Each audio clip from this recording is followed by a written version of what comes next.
Hello दोस्तों, क्या आपको मालूम है कि इंडिया में 5G सबसे पहले कौन लॉन्च करने वाला है? अगर आपका जवाब नहीं है तो इस वीडियो को अंत तक ज़रूर देखें।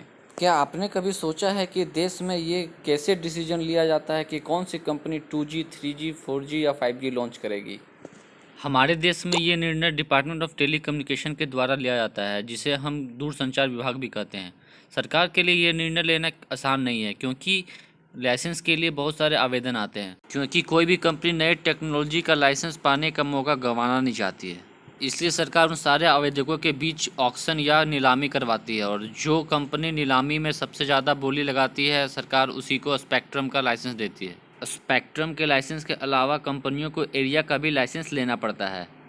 वीडियो में आगे बढ़ने से पहले ये जान लेना बेहद ज़रूरी है कि ये स्पेक्ट्रम आखिर में होता क्या है, टेलीकम्युनिकेशन में इसका यूज क्या है और क्यों सारे देशों को इसकी नीलामी करने की आवश्यकता पड़ती है।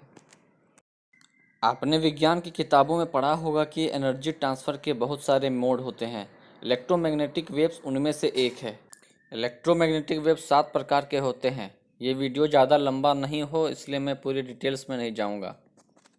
जब उन सातों प्रकार के इलेक्ट्रोमैग्नेटिक वेव्स को उनके बढ़ते हुए फ्रीक्वेंसी या उनके घटते हुए वेवलेंथ के क्रम में सजाया जाता है तो एक स्पेक्ट्रम बनता है। इसे हम लोग इलेक्ट्रोमैग्नेटिक स्पेक्ट्रम कहते हैं।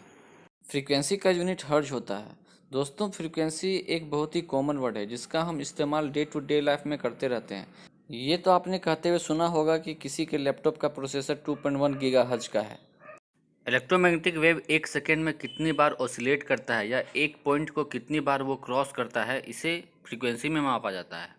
फ्रेंड्स, आपके मन में एक सवाल ज़रूर उठ रहा होगा कि क्या हम फ्रीक्वेंसी को स्पीड से रिलेट कर सकते हैं और क्या हमें उसी गैजेट को लेना चाहिए जिसका फ्रीक्वेंसी अच्छा हो। अधिक फ्रीक्वेंसी वाले इलेक्ट्रोमैग्नेटिक वेव्स के डेटा ट्रांसफ़र रेट ज़्यादा अच्छी होती है, क्योंकि वो कम समय में ज़्यादा बार ऑसिलेट कर पाते हैं और वो ज़्यादा ट्रेवल भी कर पाते हैं। लेकिन हाई फ्रीक्वेंसी वाले वेव्स के साथ इशू ये है कि वो लेस एनर्जी एफिशिएंट होते हैं और उनको सेम डिस्टेंस ट्रेवल करने के लिए ज़्यादा एनर्जी की ज़रूरत होती है। इस प्रकार उनका रेंज कम होता है।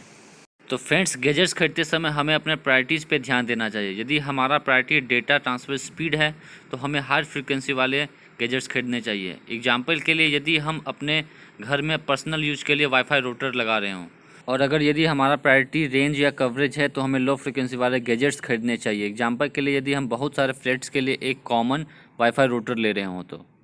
फ्रेंड्स, आपको स्पेक्ट्रम का बेसिक नॉलेज हो गया होगा। अब हम वीडियो के मेन टॉपिक पे आते हैं।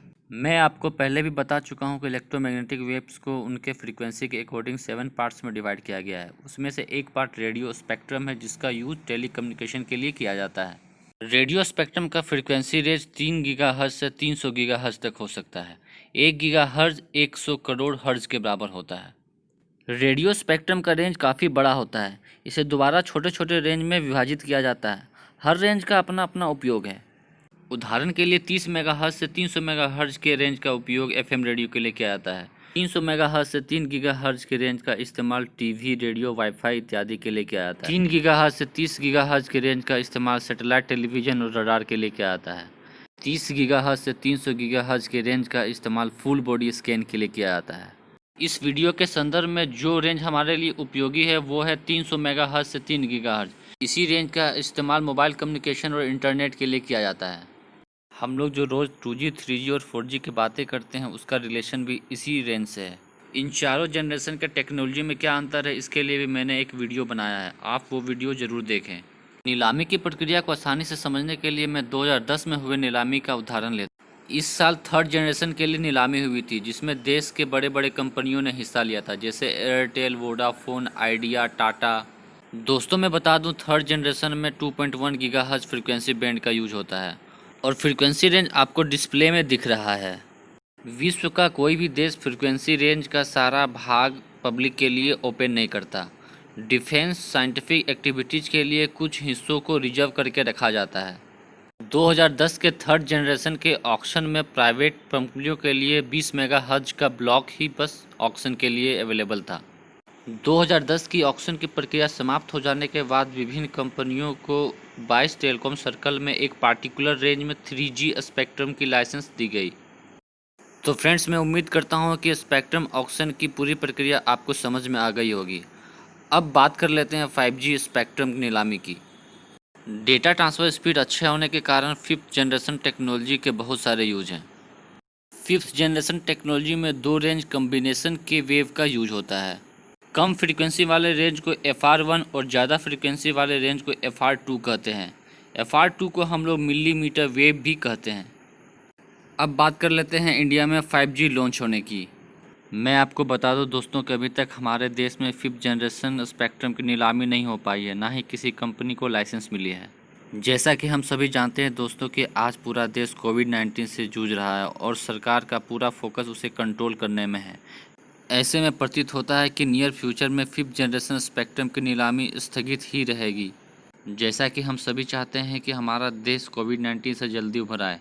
यदि ऐसा होता है तो हो सकता है कि 2021 में फिफ्थ जनरेशन स्पेक्ट्रम की नीलामी हो। तो दोस्तों हमें फिफ्थ जनरेशन टेक्नोलॉजी यूज करने के लिए थोड़ा और इंतज़ार करना पड़ेगा। दोस्तों आपको यदि ये वीडियो पसंद आया हो तो लाइक करें, दोस्तों के साथ शेयर करें। मैं अपने इस चैनल में टेक्नोलॉजी से जुड़े ऐसे ही कई सारे वीडियो डालता रहता हूँ। तो दोस्तों चैनल को सब्सक्राइब करें और अपडेट रहें।